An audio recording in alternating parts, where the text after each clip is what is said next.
thanks so much to Carmelo and the other organizers for the joint effort in these difficult times. First, let me thank everybody for joining. Guys, I hope you're well, and we stick to the overall aim of staying safe and, when possible, sane. I hope this is a kickoff meeting, which will ideally spur seminar consumption, because we can't let the virus set our consumption of seminars to zero. This is just not contractable. Good. I thought I would start off with a paper which Francesca and I are writing, and we want to have it out of our desk as soon as possible. It's a fully empirical paper. I'll have a couple of remarks about when and where it connects to theory towards the end. I very much welcome feedback across the spectrum, both empirics as well as from theory-minded colleagues, about if and how and where there are faulty connections which we think about, as well as connections to theory we are unaware of. Right, so let me get started. And you read the title is about directors, about sorting, and about the gender wage gap. Why in England? Because it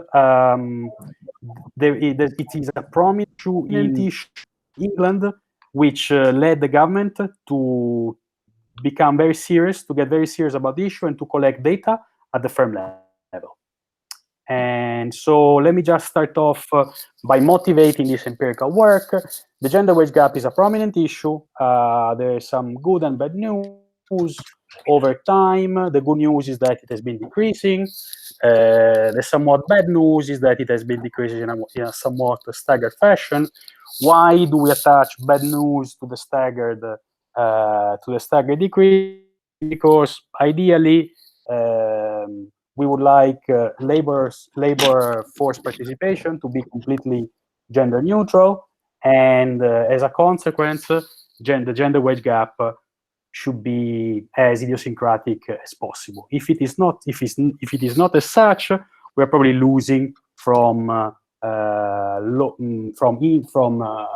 lower than optimal consumption and participation by certain individuals in our society.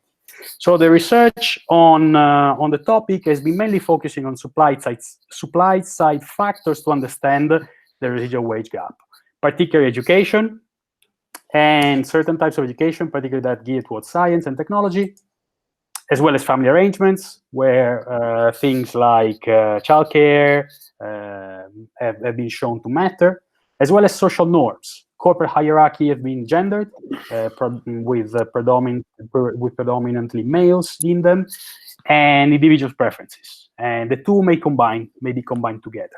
With individual preferences, I mean more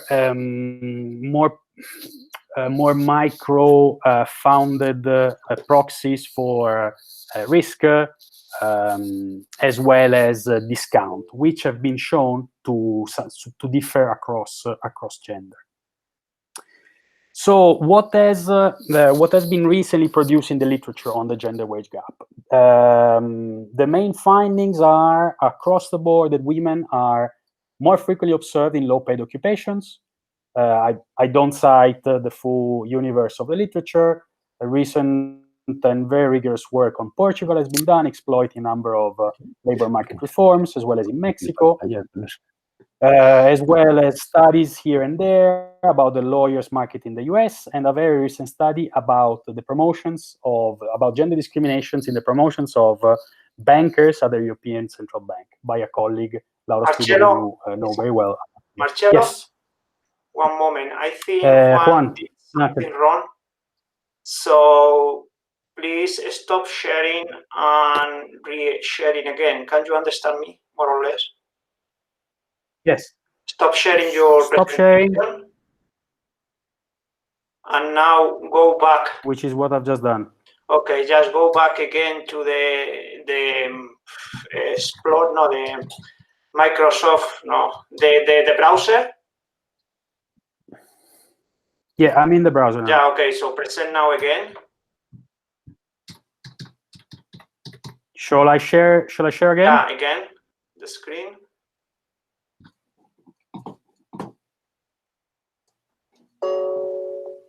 Can you now see my browser? Yeah, better the presentation you did before.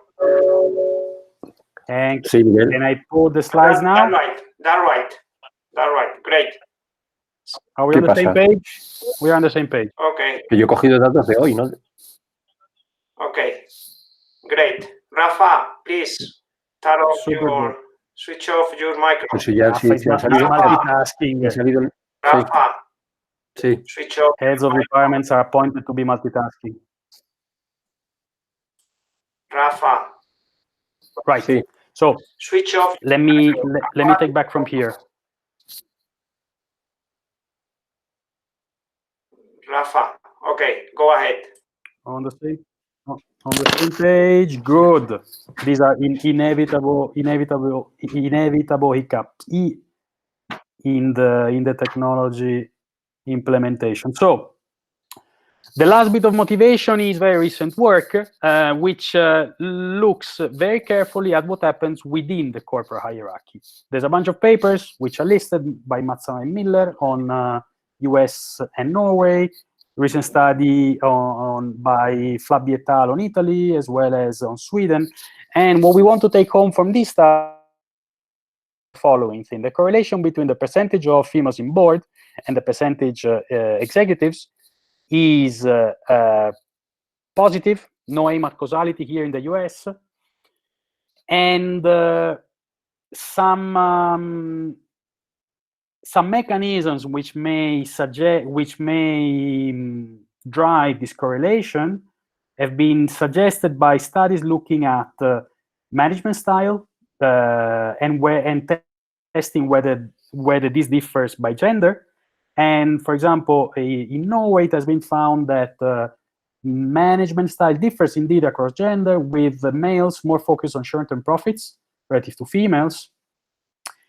And females in board have been shown to be less risk averse, somewhat against the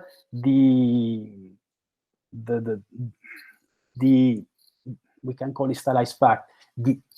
Part of the evidence in the literature showing that the risk aversion is more female, predominantly female, led by female than by males.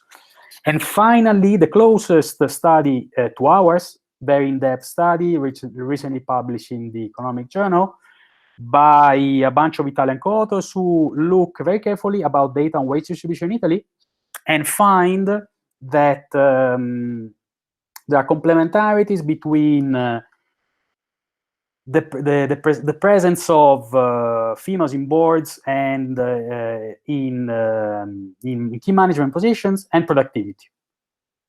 Okay, so somewhat of a happy story. Right, where does our study fit in the policy arena, in the policy realm? We try to be as humble as possible. We are aware of only 2 other countries implementing serious gender wage gap disclosure, and they are Australia and Germany, with the commonality between these studies that employees can refer to their employer and file an inquiry asking to obtain the salary for a person of the opposite gender with the same seniority. But there's no evidence on these studies, and the UK context is slightly different, as I will show you. Any questions so far?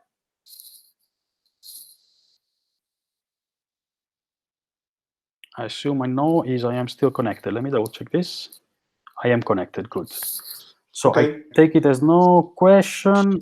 No question. No, I have a question. The chat is looking. Marcello. Luis has a question. Please go ahead. Can you hear?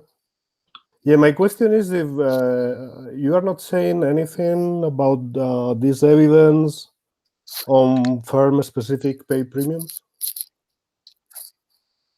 I mean specific. Yeah, there are firms paying high and firms paying low. So maybe women are not working in those firms paying high. So in a way, you're stepping ahead in perhaps looking into different elements of total compensation. Here we look at mean hourly wage, and we are struggling to use available information on bonuses. First, because it is difficult to understand how to aggregate them in a sensible manner. The idea we have in mind is that wages are somewhat bargained either on individual or on a sectorial or a combination of both bases, while bonuses are subject to a different process in a way. And so total compensation is something we have not fully looked into. But I mean, if you are going to control by firm and sector and the presence of women in the firm. Yes. Okay. That's it. We do the best as possible to understand how the gender wage gap varies, given the composition of the gender composition of the labor force, both when we talk about unskilled labor and when we talk at the super skilled labor, such as directors. And we include sectorial controls, size controls, and so on and so forth. Perhaps let me see if as I unwind, as I uncover my specification, some of the questions are partly answered. Thanks. Keep going. Yeah. Right. Let me put on the table what the main ingredients of the paper are. Say my Wi-Fi decides to stop right now. At least we have the main hypothesis, main results, and a take-home message delivered in this slide. So our two hypotheses are very sensible. Is GWG, which is the acronym for gender wage gap, lower in firms with a higher percent of females, both as managers and executives, with a hierarchy, a strict hierarchy with executives above managers, and with a higher percent of females who are in management and they are in charge of equality issues. We call the first hypothesis a complementarity hypothesis, which we take straight from the literature off the shelf. And the second is where we think we innovate a little bit by exploiting some, okay, just to give you a preview, every firm in the UK has to disclose mean and median value of the gender wage gap of all its employees, and in addition to it, it has to disclose a report to describe the gender wage gap. And this report is signed by a manager. And we look into the gender and the role of the manager signing the report. This is number 2. Am I clear? To infer something about signaling. And I'll try to be clear on this later on. Right, what is empirical strategy? It is very sensible, econometrics 101, no more than or less. The main burden was to build a linked administrative data set from 3 administrative sources. The first is 2 data. So the first 2 are data sets from the Department of Business and Industry in the UK. One is on firm level gender wage gap. As I previewed, by law, firms in the UK with more than 250 employees, a figure set up by the government, have to disclose mean and median difference, so mean male versus female difference in median hourly pay and in mean hourly pay. Okay, so this is the dataset 1. Dataset 2 is information on firm directors, names, times in the position, so years in the position, as well as occupation. And finally, dataset number 3 is one which you use to control for past profitability. And it's a dataset which Complutense has super kindly acquired from Bureau van Dijk. And so we have information about earnings, assets from which we compute ROA, ROA, for all firms in the data. And what we do is basically using interactions between the composition of gender composition across different levels of the firm hierarchy, and to study complementarity.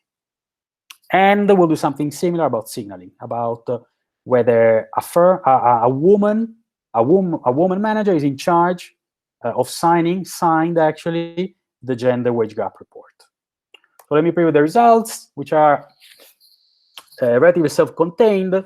We find evidence of complementarity in firms in which the percentage of manager and executive is higher. The gender wage gap is lower, significantly lower, controlling for a bunch of additional characteristics at the firm level.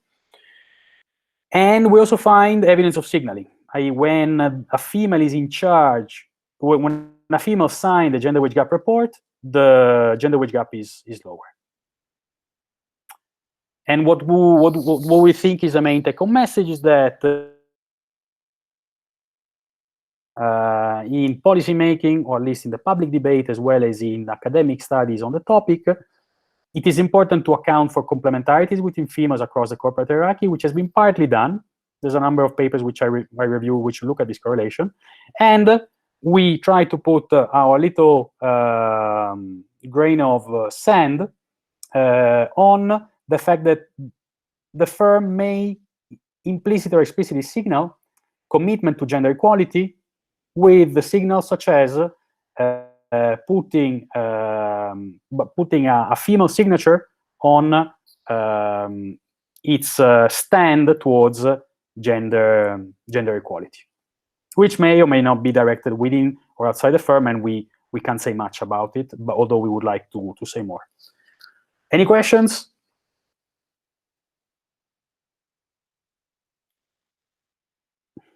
Let me just a question, Marcello. Marcello? Please. Yes. Yes. Just one question about the data. Do you have a panel data, or do you serve the firms at a point in time of the same firms? It's a dynamic. So far, we use a cross section. Okay. Good. So far, we use cross section because we are afraid of all the potential sorting, which is so far unmodeled, right? Okay. Just to give you a snapshot. Well, let me take this question as I uncover the institutional setting. It's a super well taken one, and I would very much stir the debate on the discussion on econometrics in this direction. The short answer is we only use cross section, but we have panel, and we want to do more, but we are somewhat unsure about what stand we can take on different sorts of sources of sorting, which emerge when we look at data over time. Let me tell you why in a second. Okay, so thanks. Just to put things in context, the reason this data has been by law induced by the government, but mandated by the government to firms is that the UK is it doesn't fare particularly well in gender equality terms, at least if they're measured in as the wage gap. And this is somewhat, I think this is somewhat puzzled policymakers, because a number of policies are in place, such as in-work benefits, flexible working regulations, shared parental leave, precisely in the UK. So the puzzle for policymakers trying to make progress on gender equality issues was, how come we have a battle of policies already implemented, and we're still among the top by gender wage gap, measured in percentage terms on the y-axis, if we look at Eurostat gender pay gap statistics, and we are willing to make the very loose assumption that cross-country data are somewhat comparable. Some more evidence: the gender wage gap is still there in 2017. It doesn't vary much by much over time. There are two different sources. This is a disaggregated source from an annual survey. It is somewhat lower than the aggregated source which Eurostat gets. However, it is still fairly high. Right. So let me tell you more in detail about what institution the government has put in place to inform, at least starting from the public debate, to more policy on gender equality. So in April 2017, the government announced that within a year time, by 4th of April 2018, wage gap reporting would be mandatory for all firms with public, voluntary sector, and so on. I digged a little bit in the legislation, and large corporate groups report separately for their subsidiaries, for each of their subsidiaries.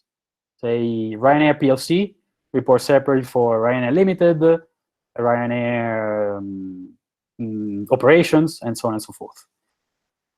And not reporting is subject to investigations and potentially very high sanctions. Okay, so it's a civil infraction. What is the information to be reported? Hourly pay as well as bonuses, and a statement motivating the reason for the reported figures. Okay, and all this goes, and all this this initiative goes under the Equality Act 2010, which set a number of guidelines which were to be followed up over time.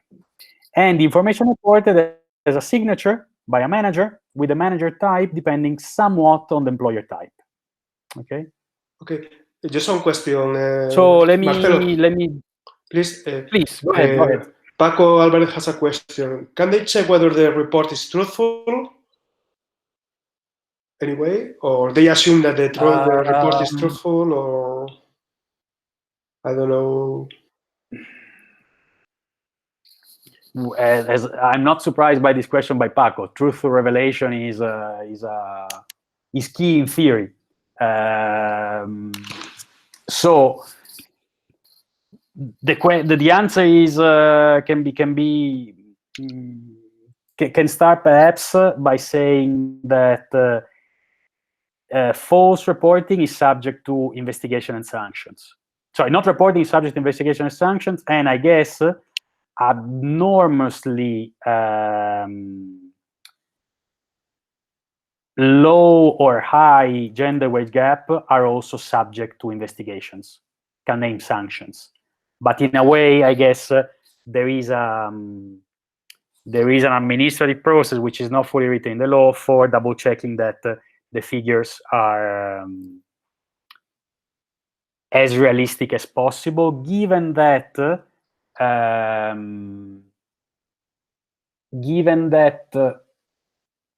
government knows information about the number of employees in the firm, the sector, and the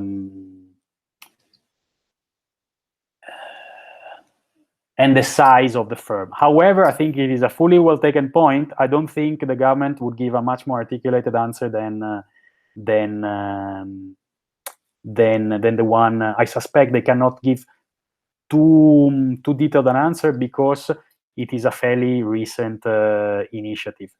However, let's think in terms of theory about the reputation of reporting, of misleading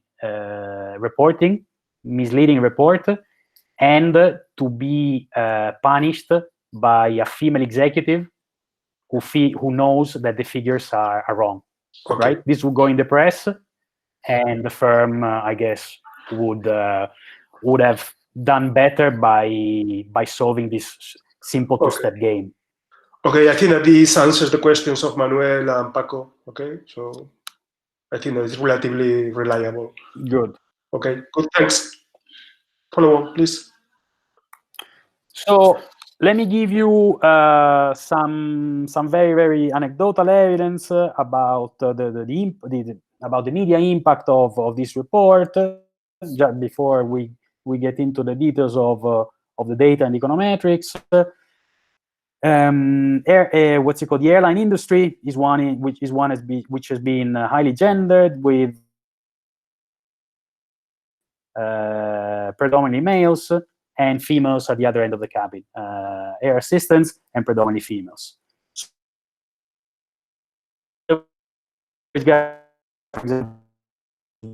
And somewhat ironically, its CEO, who was a female, was fired or had to leave in the wake of the gap. Just to say something in favor of stats and logic, and of the report, what EasyJet did to justify the big gap. She highlighted in blue that pilots predominantly males, and as a consequence, it's just a compositional effect. It's not strong preferences for EasyJet to pay unequally in the same position male and females, but rather a compositional effect, which the report has not been set to fix, at least in the. So I mentioned similar interventions in other countries before we get into the very details. Australia is one. It has started reporting fairly earlier.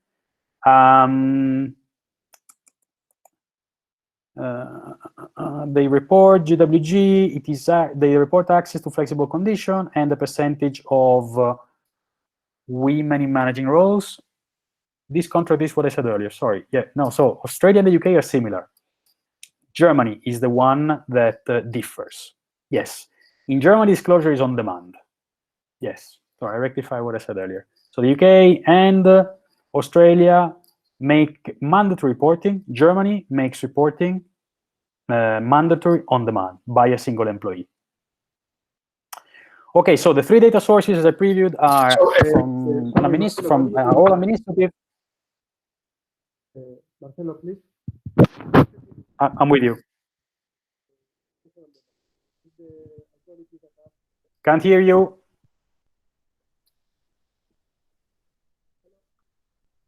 Cannot hear. Okay. Carmelo, get closer to your computer when you talk. Marcello, what do you mean by authority on demand? Can you hear me now?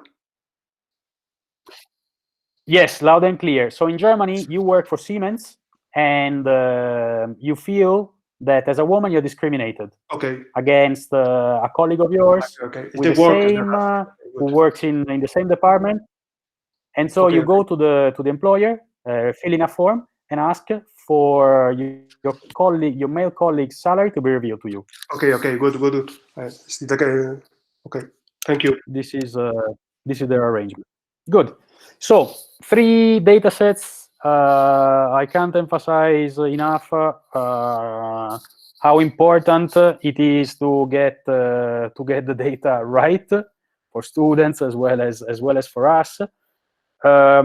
We did the linkage. It is full of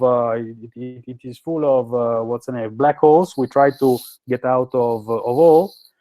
So the first data set is the one which was published in April 18 by the government. Each row in the data set is a firm, and for each firm we know median and mean male versus female percentage difference in wage, as well as a bunch of information which I will show about the gender composition of the labor force, about the sector, size, and so on. We complement this information with additional administrative information on directors, which is public in the UK, and it's taken from the firm registers, i.e. something like a chamber of commerce, which is centralized in the Department of Business and Industry, and to assess to what extent productivity is a relevant control. We also downloaded from Orbis, the big database digitalizing all balance sheets of small and big firms underrepresenting financial firms for regulatory issues, to compute return on asset, which is a fairly, in the finance literature, correct me if I'm wrong, finance guys out there, it is a fairly accepted measure of productivity, which we found out that it is somewhat superior to returns on equity. First, because it doesn't consider only equity, it considers all assets. And second, because for some reason, Orbis has many more missing information about equity than about assets when we look at the composition of assets. Right. More about the data. We start with 10,000 observations of the first wave of the gender wage gap data. Back to Carmelo's point, we also have a second wave, which was disclosed in April 2019. And I'll discuss some of the sorting we would like to shed light on, but which is firms appearing one year and disappearing the following years, or vice versa, with potential manipulation of the number of employees. But so far, it is not in the analysis. I can tell you some results, but we're not confident enough to show them yet. And so we start with 10,000 observations from the administrative data on gender wage gap. We drop public administrations, human health, social health organization, because they're non-profits. And we also drop some firms on which we don't have sector information. This figure is not fully up to date. We have about 7,000 firms. The main fall in the number of observations is when we link these first 2 data sets on gender wage gap and directors with information on profitability. Here we lose all schools as well as public sector. Okay, why? Because they either don't report or they very selectively report information on their accounts. Questions about the data? Okay, good, clear. No. So what variables are in the empirical analysis? The outcomes is the male to female percentage difference in mean hourly pay. We prefer the mean rather than the median because, as we teach our students, the mean captures information about the tails of the distribution, which is not captured by the median. And as a consequence, we look more carefully about to what extent the tails of the distribution play a role when we modify, when we, in our ideal counterfactual experiment, look at 2 firms with a different gender composition and see to what extent this affects the wage gap. Our main explanatory variables are the percentage of females by quartile of the wage distribution. Question? Marcello, yes. Did you check if there are did you check if there are differences between mean and median? Because usually mean Yes, the median is a little bit lower. I'll show you. Okay, no, because the mean is a bit higher. Is, I'll show you. I have exactly this graph. Okay. Give me a slide, and it'll be with you. Okay. So the percentage of female by quartile of the wage distribution is a key key information. Perhaps going back to Luis' point about who is in the firm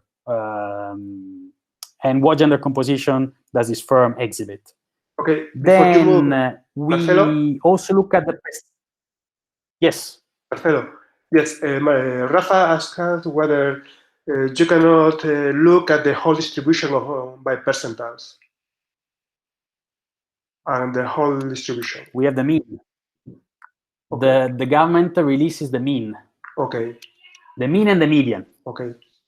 Good. This is. I don't know whether he is. Why? Because I guess and Rafa and I have a pending work on wage inequality in Spain. And we are all aware that even in Spain as well as worldwide, everywhere else, statistical offices, when are consulting about what information shall we disclose about a relevant economic phenomenon, they tend to selectively disclose the moments, the statistics, which have the greatest number of observations and which have the best statistical properties. And so I guess they're a bit averse to disclosing information, at least when a policy initiative starts gathering data. They're a bit averse about disclosing full wage distributions, for example,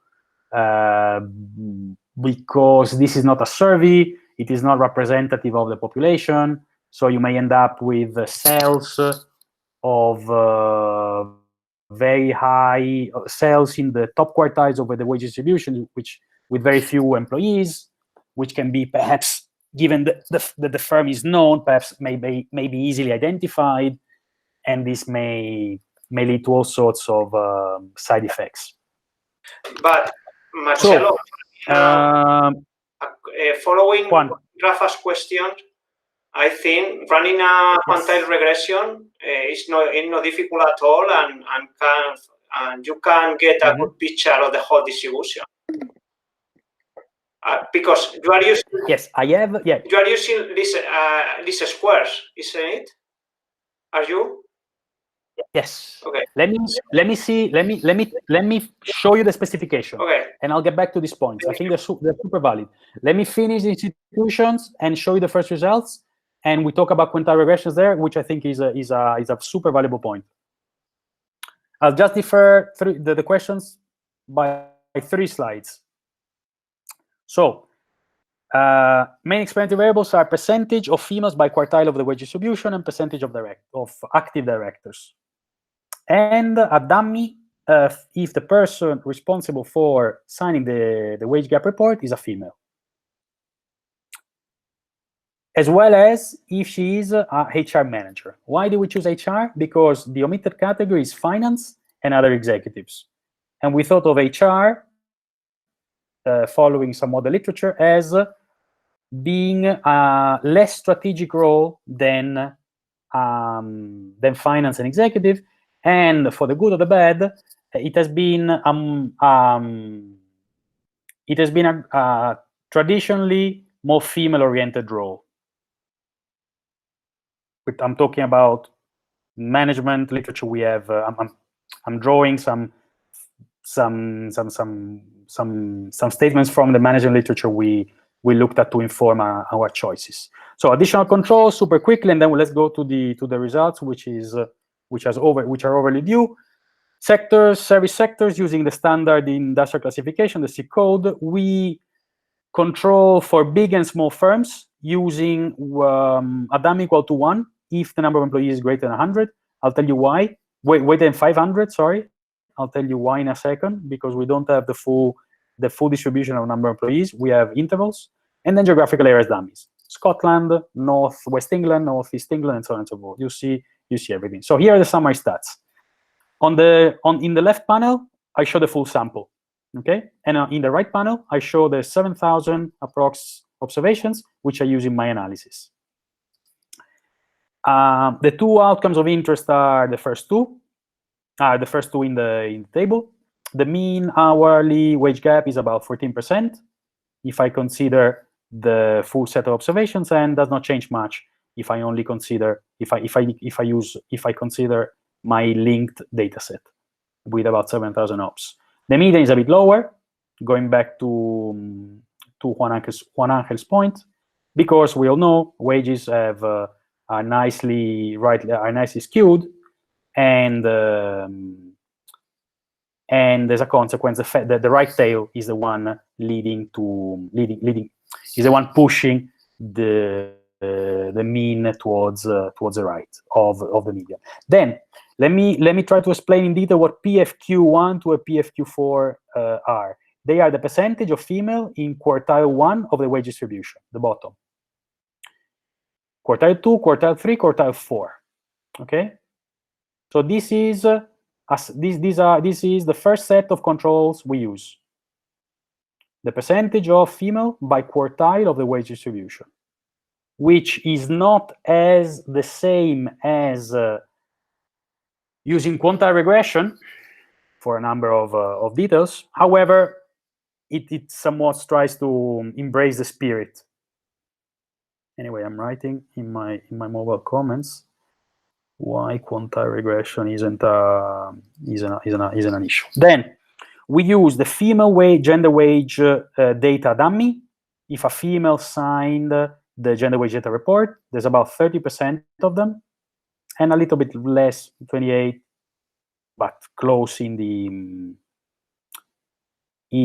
the subsample we use. And then we break it down by, we break this 30% down by role. It's 30% in HR, 15 in finance, and the omitted category, which I must add, is executives. So about 50% are executives of this 30%. Okay. Then just to tell you, we have the big firms dummy, those with more than 500 employees, which, as you can see from the mean, is the median value of employees in the median categories, not the median value. Services, 82% of firms are in services. Missing observations for the full sample, which we only use for the subsample. From the directors, from directors data, 12% of directors are females. My female co-authors almost fainted when she saw this this number, and the average profitability of the firm is about 9%.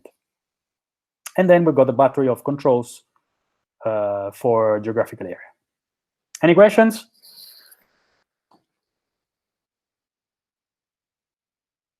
Luis, por favor, Luis, Puig, please, pregunta. Luis, por favor. Yeah.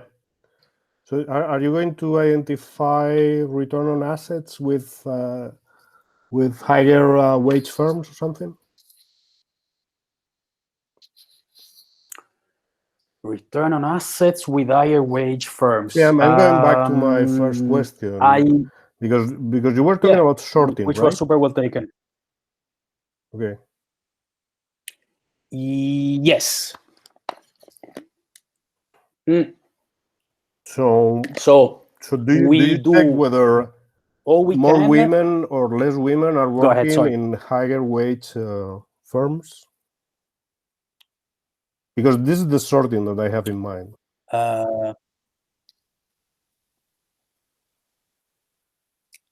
More women are working. But we can discuss it later if you prefer. I don't show. Yes. I'm trying to go back to the millions of regressions we ran, not just to get the 5% significant and a big number of statistical coefficients. So just to preview, I'm not showing sorting because in the let's get to the results, Luis. I'll show you there what we do and I'll tell you what we don't do on this point and why. Sure.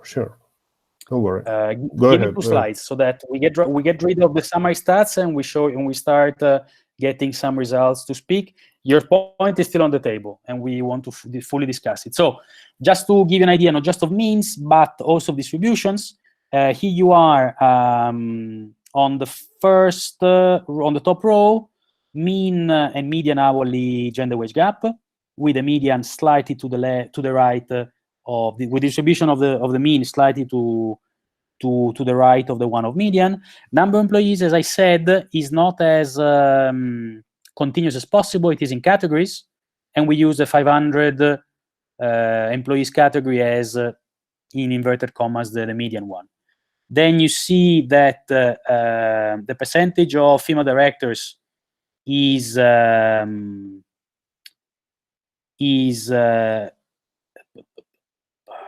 fairly low, and we show the top in the top quartiles, the percentage of females in the top quartiles of the pay band. Okay. We have the additional 2. We don't show them, just to see roughly where they stand. Right. Let's not. Oh, this is okay. Forget about this. Okay. Let's get to the regressions. Just so one question. The first, the outcome. Go ahead. No, Elena has a question. That why don't you use all the whole set of categories for firm size? You only divide in under 500 or over 500? Because if we look at the multidimensional cells of sectors and females, size and the percentage of females.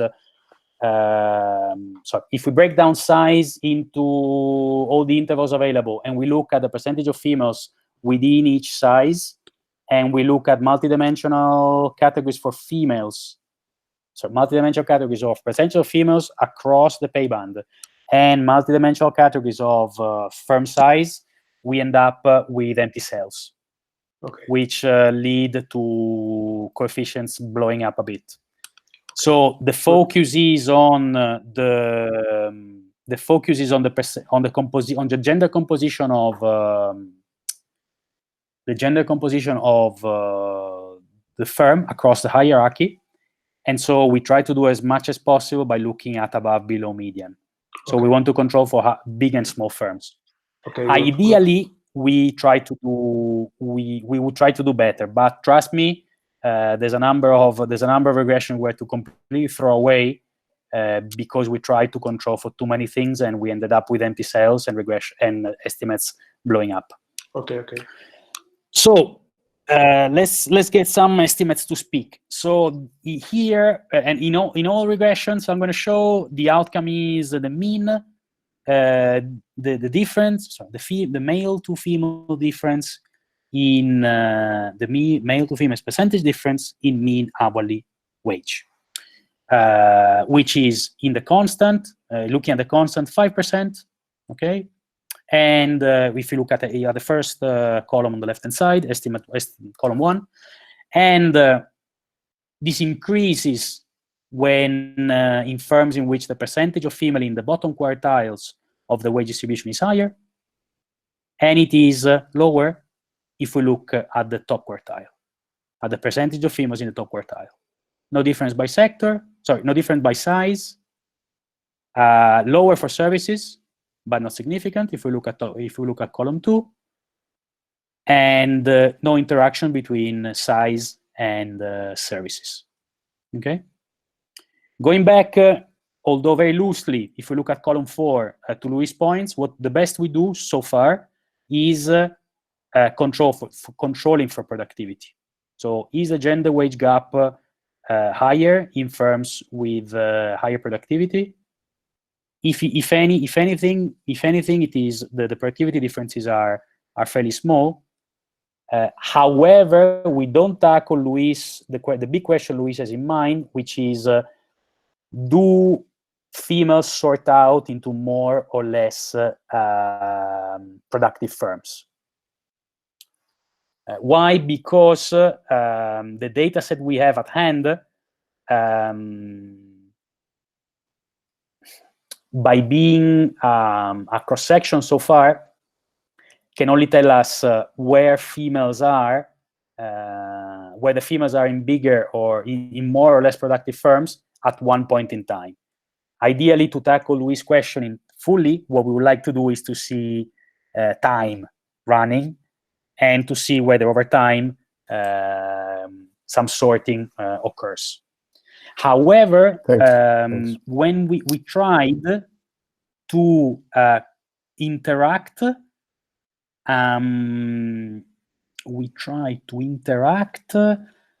productivity with the gender composition, and we saw that there wasn't much there.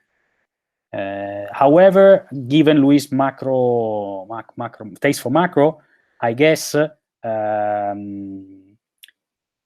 his frustration may probably be that productivity is an object of interest of itself, which so far we keep on the right hand side of the equality. Perhaps different tests can be performed if we put it on the left hand side of the equality. So far, this is what we've done. However, I'm very open to discussions. Let's keep track of time. I have a couple of slides and then discussion. So, may I ask? Please. And I think Marcello has another one, but just about the how good are this model and how the R-square is changing from one to the other. Do you have any idea how good are they? The R-square, yes. I guess. No. Yes, they're quite bad. Well, with this number. So the R-square is. You have. The R-square is. And you think the R-square is low, and actually the R-square is low. Yes, I can't tell you the figure right away because my angry Steam Benson Rubin bias, I'm trying to get rid of it, is one of do not look at R-square, but everybody's biased. Let me fully look into it. I don't think it's above 30%. I think there is again, my humble reply is here. What I'm doing is no more than estimating correlations and looking at the sign of them, at the sign and significance, and it is somewhat frustrating, as Juan Angel perhaps tries to convey, because it would be much more interesting to do predictions. But to do predictions, what I learned out of my big teachers is be humble, and unless you have a fairly well micro-grounded model, then predictions are a bad beast. So I have a pending discussion with a theorist to put some more theoretical grounding on firm dynamics and how this may feedback on gender issues. Marcello, right. Questions by Manuel and Lola. So Manuel, please ask. You can. Manuel is worried about whether you control for qualification. Okay. Qualification. You mean individual qualification? Education. Education attainment. By the position. Yeah. I don't know. I guess. Did I get correctly? So the idea is whether out of all the positions in a firm, a high percentage is low skilled. Okay. Okay. With respect to a different firm in which out of the percent of out of its 100 out of its say 100 workers, 60 are say PhD graduates, or 30 are PhD graduates, and 60 have a degree. In a way, this is done by roughly by the pay gap. Sorry, by the pay gap, by the percentage of female by quantile, by quartiles of the distribution. Okay. However imprecise this may be. We do something at the subsectorial level. Within services, we explode services and look at transport, information, finance, retail, where one may capture a little bit more precisely skill intensiveness. High tech has more has more geeks than perhaps construction. Okay.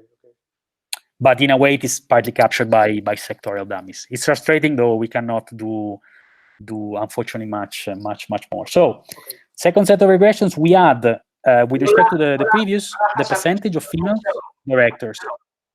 Ask about the number below the estimates. Are standard deviation p-values? The number under the estimates. They're all standard deviation. Standard deviation. They're all standard errors. Yeah. Okay. Sorry, it's again, it's my convention. Okay. Done. Thank you. Yes. Unfortunately, the tables are very raw. My apologies, but my co-author has 2 children. I have a crazy one who tries to climb walls, so the quality of the tables is inversely proportional to the number of childcare hours. Yes. So so the results don't change dramatically if we add the percentage of female directors. Here the discussion can be broad. Let's keep it somewhat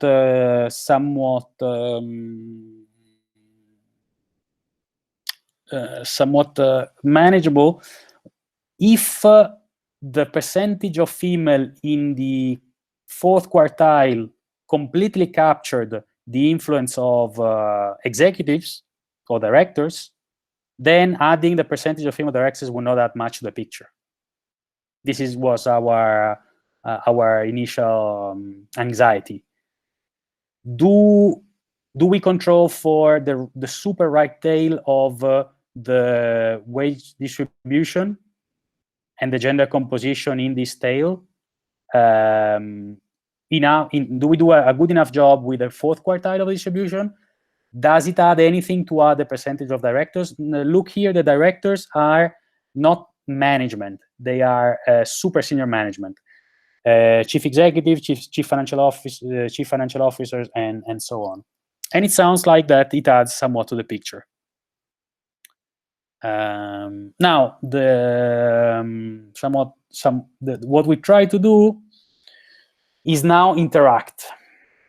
To see whether there's a correlation, whether the relationship, whether more females at the top of the hierarchy,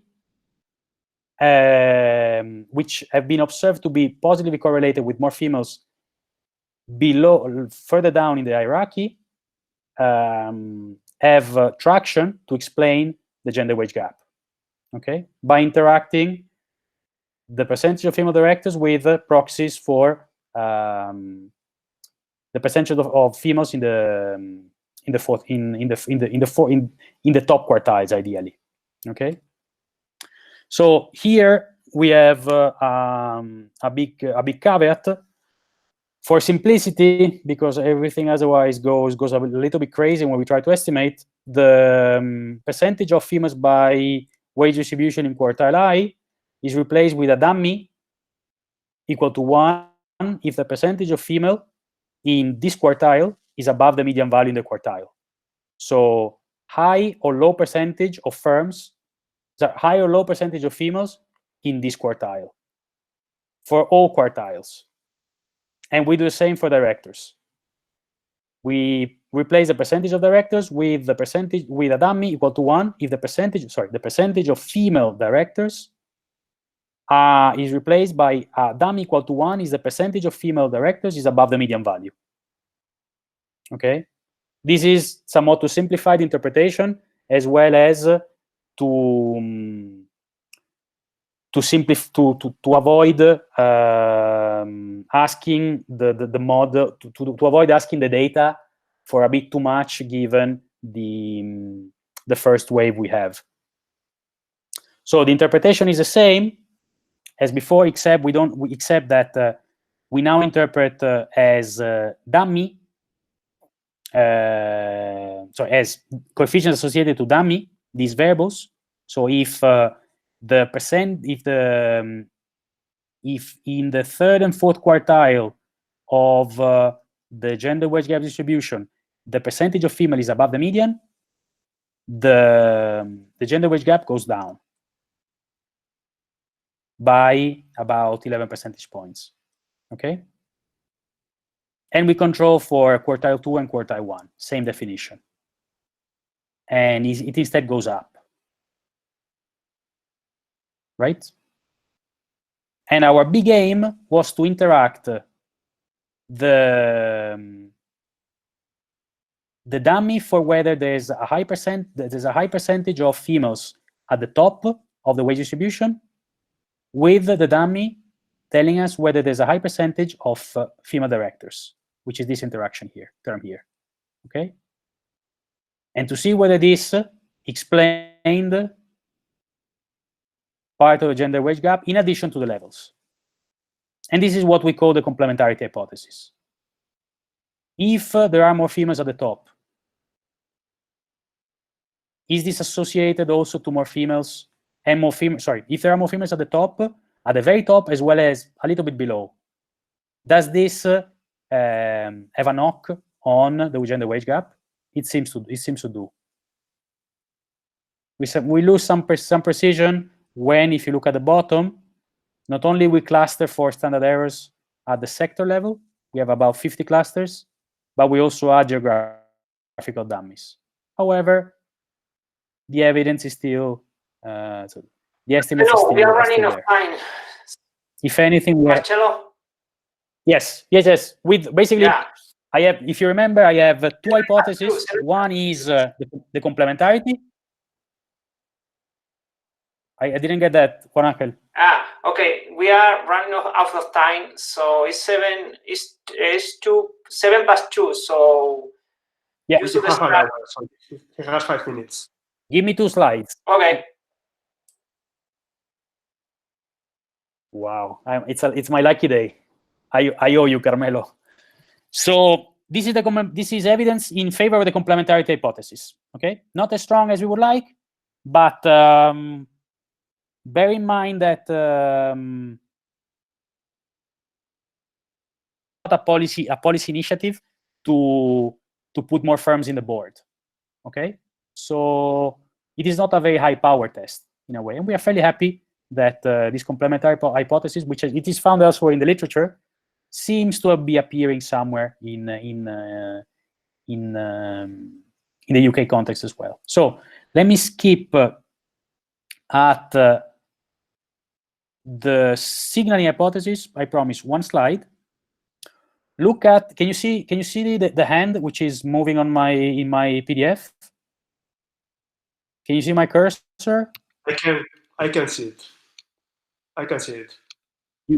You can, good. So just to fix ideas to help you navigating through the data. So look at the coefficient on the right-hand side of the nice PDF hand.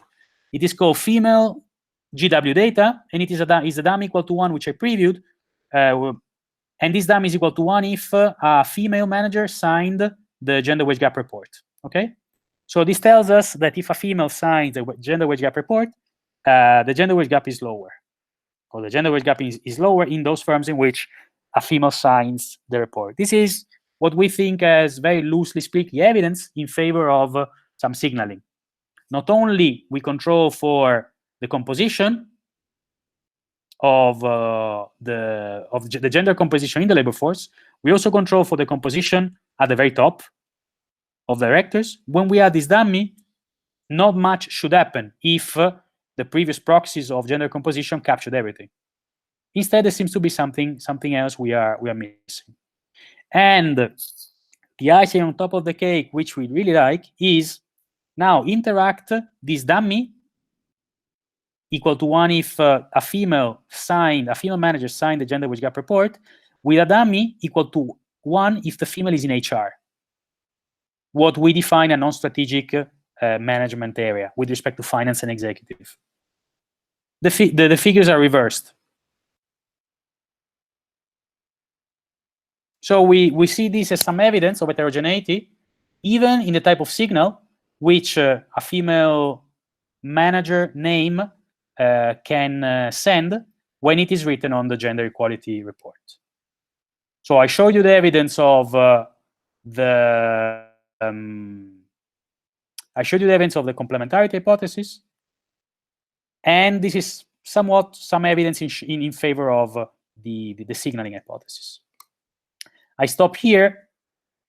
The discussion is, I'll keep the discussion super low. I won't show you what my main results say. I've already mentioned it. Well, let me briefly say that basically the innovation is point 2. Not much has been, given the uniqueness of the UK context, particularly the reporting and the description of the report, signaling seems to play a role which has so far perhaps been under investigated in the literature. I won't bother you with much more other than what we think is a to-do list. So going back to Carmelo's point, we have a panel. We only have used it so far to see whether firms who are who report in 1 year because the labor force is greater than 250 employees, somewhat magically the following years do not report because the labor force has shrank to a number below 250. And vice versa, right? So there's firms never reporting in 2 years, reporting 2 years, and those off the diagonal report only 1 year. This is a major concern. We are trying to fully document this. We think it will close the paper. We show complementarity between gender composition at different steps, different levels of the hierarchy. We show some signaling, and we show some sorting. And yeah, no, I'm basically done. Okay, thank you very much. You just if you have any get the 5 minutes. Questions? Lourdes has a question. Lourdes, please. You can use the please. mic. No, I don't know whether Lourdes. Okay, well, Lourdes is concerned whether when you control for the signaling effect, whether the significance of the previous interaction of the complementarity disappears or not. Yes, Marcello. Marcello. Well spotted. Super well spotted. Yes, here the interaction is now not significant when you introduce the last variable. Yes. You know. You are completely right. So look at this. Look at this. Maybe there are some correlation between both variables. I don't know, but here is significant. But in the next table, when you add you add role, when you add role, disappear. You can see that. That's it. That's it. Because you don't completely. You were very, very diligent. You put this slide, but not the previous one. I don't know. Completely. So this is in the lab. Yeah. It's something which needs to be commented. Significant, just to tell you that, you know. You are super diligent. Yes, it is something which one needs to carefully discuss. If the more degrees of freedom we lose, the more the less precise our estimates become. So it sounds like there's a relationship between our two channels, complementarity and signaling. When we push for signaling very high, yeah, you can it Yeah. It may absorb the other. Yes. Yeah. Completely agree. Completely agree. Oh, sorry. Yes. Super well taken. No. It's a super well taken point. Eagle eye. Okay. Well, I think that I don't know whether there's another question. I think that we are almost run out of time. Okay, it is 15 past Thanks 2. so much for your patience. Okay, I think that as a beta version, it was a very successful experiment. Okay, thank you very much, Marcello. And I think that everybody could open the link.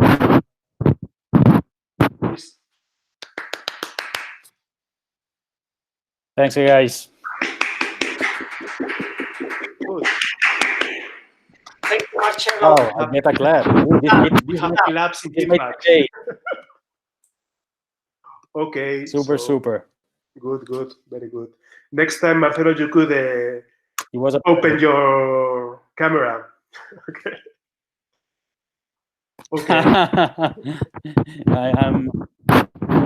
It would be disappointing, but I take it as a compliment. Thanks so much, guys. It was great.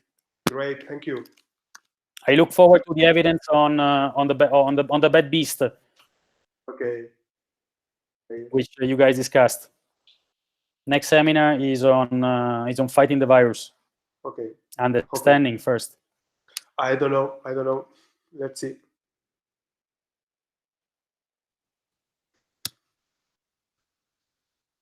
Un abrazo a todos. Abrazo. Cierro grabación. Ciao. Chao.